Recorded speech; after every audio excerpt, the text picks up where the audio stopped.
Hi friends, అందరూ ఎలా ఉన్నారు? ఈరోజు మనం మంగళగిరిలో ఉన్న శ్రీ లక్ష్మీ నరసింహస్వామి దేవాలయానికి వచ్చాము. చూద్దాం రండి. మంగళగిరిలో ఉన్న ఈ దేవాలయం కొండ కింద ఉన్న దేవాలయం. కొండ పైన ఉన్నదేమో ఉగ్ర నరసింహస్వామి, కొండ కింద ఉన్నదేమో లక్ష్మీ నరసింహస్వామి దేవాలయం. విజయవాడ కనకదుర్గమ్మ దేవాలయానికి వెళ్ళి ఇక్కడికి వచ్చేటప్పటికి సాయంత్రం అయింది. కొండ మీద ఉన్న ఉగ్ర నరసింహస్వామి దేవాలయం మూసేశారు. తిరిగి ఉదయమే తెరుస్తారంట. మధ్యాహ్నం 4 గంటల కాడి నుంచి కొండ మీద ఉన్న దేవాలయం మూసేస్తారంట. తిరిగి ఉదయాన్నే కనిపిస్తున్న రాజగోపురం మన ఆంధ్రప్రదేశ్లోనే రెండవ అతి పెద్ద రాజగోపురం అంట. ఈ రాజగోపురం సుమారు 11 అంతస్తులు ఉంటుందంట.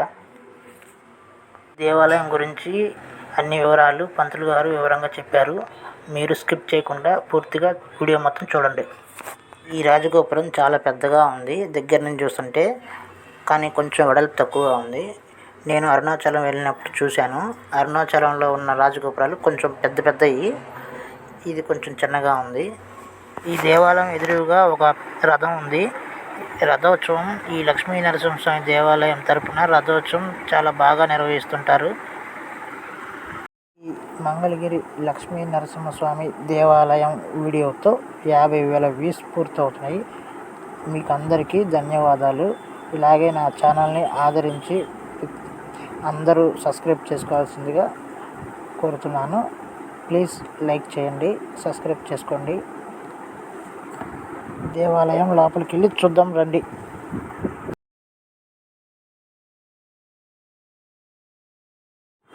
దేవాలయం లోపలికి రాగానే ధ్వజస్తంభం ఉంది. ఎడమ వైపేమో ప్రసాదాల కౌంటర్ ఉంది. గుడి అంతా చాలా ప్రశాంతంగా ఉంది. భక్తులు ఎక్కువ మంది లేరు.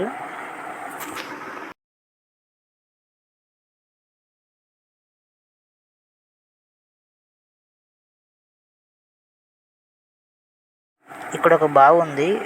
బావికి చుట్టూరు బంగారపు రేకు చుట్టినట్టుగా ఉంది. ఆ రేకు మీద దేవుడి బొమ్మలు ఉన్నాయి, వెంకటేశ్వర స్వామి నామాలు ఉన్నాయి. బావి పక్కనే ఒక స్తూపం ఉంది. ఇప్పుడు మీరు చూస్తున్నది గర్భగుడి ఎదురుగా ఉన్న మండపం. మండపంలోని శిల్పాలు చాలా బాగున్నాయి. గ్రానైట్ రాయితో కట్టారంట.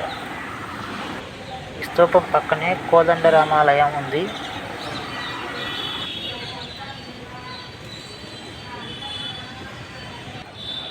ఇప్పుడు మీరు చూస్తున్నది ఎడమ వైపు ఉన్న రాజగోపురం, కానీ ఇది హైట్ తక్కువ, 4 అంతస్తులు మాత్రమే ఉంటుంది.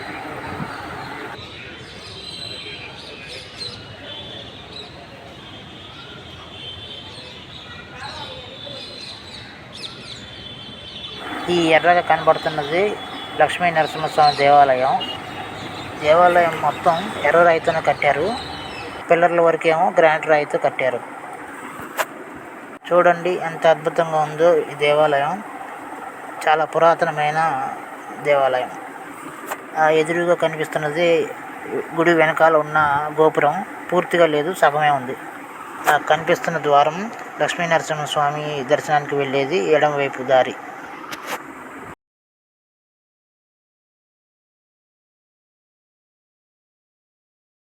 ఈ గోపురం ద్వారాన్ని మూసేశారు. అటు కానీ ఇటు కానీ వెళ్ళడానికి లేదు. గోపురం ద్వారం మూసేశారు.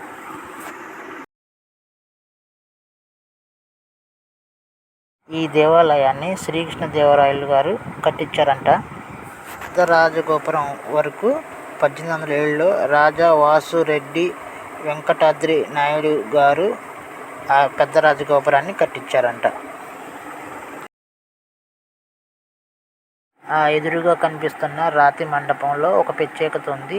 అదేంటంటే రాళ్లతో చెక్కిన ఇనప చైన్ లాంటిది రాతి చైను. చూడండి, రాయిని చైన్ లాగా చెక్కటం చాలా బాగుంది. నేనైతే ఇప్పుడే చూస్తున్నాను ఈ రాతి చైనుని. చాలా అద్భుతంగా ఉంది. ఇలాంటి చైన్లు, రాతి చైన్లు చాలా పురాతనమైన గుళ్ళల్లో ఉన్నాయంట. ఇదే గుడి వెనకాల ఉన్న గోపురం పూర్తిగా లేదు, సగం వరకే ఉంది. మరి ఎందుకనో మరి పూర్తి చేయలేదో మరి ఏంటో మరి సగం గోపురమే ఉంది.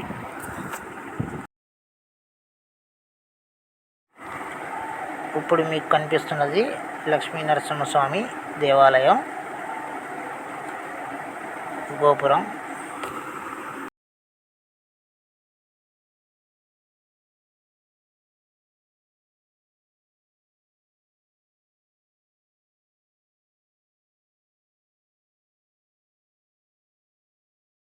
ఈ గోపురం చాలా పురాతనమైనది, చాలా పాతది.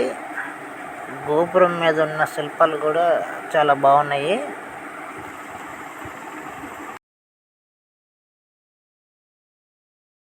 ఈ గుడి వెనకాల ఉన్న గోపురంలో కూడా బయటికి లోపలికి వెళ్ళడానికి లేదు, ద్వారం మూసేశారు. గుడి లోపలికి బయటికి రావడానికి లేదు.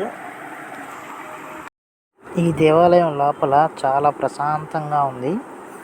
నేను ఇక్కడికి రావటం ఇది రెండోసారి. ప్రతి ఒక్కళ్ళు ఇలాంటి పురాతనమైన దేవాలయాలు సందర్శించాలి. చెట్టుకి అందరూ దండం పెట్టుకుంటున్నారు. ఒకే కాండంలో 2 చెట్లు వచ్చినాయి. ఎదురుగా ఉన్న గుడే రాజ్యలక్ష్మి అమ్మవారి దేవాలయం. ఆ పక్కనే ఉన్నది లక్ష్మీ నరసింహస్వామి దేవాలయం. ఈ గుడిని మొదటిసారి కట్టించింది పాండవుల్లో పెద్దవాడైన ధర్మరాజు మొదటిసారి కట్టించాడంట.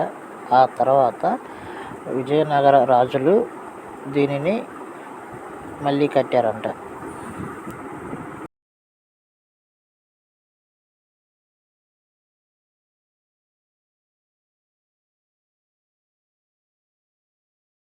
ఈ చెట్టుకి అందరూ ప్రదక్షిణ చేస్తున్నారు. విజయవాడ నుంచి 16 కిలోమీటర్లు ఈ మంగళగిరి లక్ష్మీ నరసింహస్వామి దేవాలయం.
ఈ కుడి వైపు ఉన్నది ఇప్పుడు మీరు చూస్తున్నది రాజ్యలక్ష్మి అమ్మవారి దేవాలయం. ఈ చెట్టుకి మాత్రం అందరూ ప్రదక్షిణలు చేస్తున్నారు.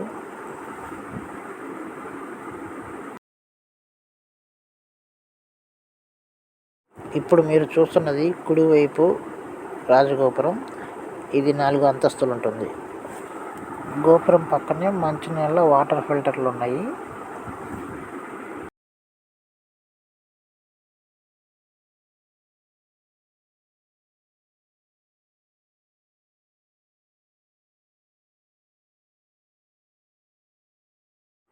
ఈ గోపురం కూడా మూసేసి ఉంది.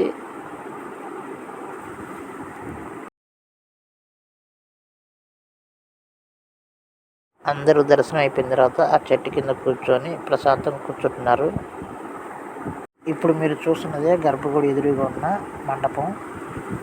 ఆడవాళ్ళు బయటకు వస్తున్నారు కదా, అదే ఈ దేవాలయమే రాజలక్ష్మి అమ్మవారి దేవాలయం. బయటకు వస్తున్నారు. పక్కనే ఉన్న రాజ్యలక్ష్మి అమ్మవారి దేవాలయంలోకి దర్శనానికి వెళ్తున్నారు. ఈ మండపంలో శిల్పాలు చాలా అద్భుతంగా ఉన్నాయి. ఆ మండపంలో ఉన్న శిల్పాలు మీకు చూపిద్దామంటే కెమెరా లోపలికి పర్మిషన్ లేదన్నారు. అందుకనే నేను మీకు చూపించలేకపోతున్నాను. ఈ బయట మొత్తం మనం వీడియో తీసుకోవచ్చు. ఈ దేవాలయం గురించి పంతులు గారు మాట్లాడుతున్నారు, విందాం రండి. సుఖస్వరూపం చిరాబ్ది మధ్యస్థితం యోగారూఢమతి ప్రసన్నవదనం భూషా సహస్రోజ్వలం రశ్యం చక్రపిణ కసాపయరాన్ బిభ్రాణమర్కచ్చమీం చత్రే భూతఫణీంద్రవిందళం లక్ష్మీనారసింహం భజేం. ఇప్పుడు మనము మంగళాద్రి క్షేత్రంలో ఉన్నాము. ఇక్కడ ఈ క్షేత్రంలో స్వామివారు ఒక ఉగ్ర నరసింహస్వామి శాంతమూర్తిగా 2 స్వరూపాల్లో ఇక్కడ వెలిచి ఉంది. పైన ఎగువ దేవాలయం పానకాల నరసింహస్వామి, అది రమూచి అనే రాక్షసుని సంహరించి రాముల వారి కంటే ముందు స్వామివారి స్వయంగా వెలిశారు. ఆ ఉగ్ర రూపాన్ని శాంతింపజేయడం కోసం దేవతలు అమృతం పోసేవాళ్ళు. అలా ఒక్కో యుగంలో ఒకటి ఇప్పుడు మనం పానకం సేవిస్తాము. భక్తులు సమర్పించే పానకం ఇక్కడ స్వామివారి సగం స్వీకరిస్తారు, సగం తిరిగి ప్రసాదంగా ఇస్తారు. అక్కడ ఉదయం మాత్రమే స్వామివారికి దర్శనం ఉంటుంది. ఉదయం 7 గంటల నుంచి 4 గంటల వరకు మాత్రమే దర్శనం ఉంటుంది. 4 గంటల నుంచి దేవతార్చన ఉంటుంది. దిగువ దేవాలయం వచ్చినప్పటికీ ఇక్కడ లక్ష్మీనరసింహ స్వామివారు, ఈ స్వామివారిని పాండవులు అజ్ఞాతవాసం చేసేటప్పుడు స్వామివారిని ఇక్కడ ప్రతిష్ఠించి వెళ్ళారు. ఈ గుడంతా కూడా కృష్ణదేవరాయలు కట్టారు. గాలిగోపురం 1807వ సంవత్సరంలో రాజా వాసిరెడ్డి వెంకటాద్రి నాయుడు గారు కట్టారు.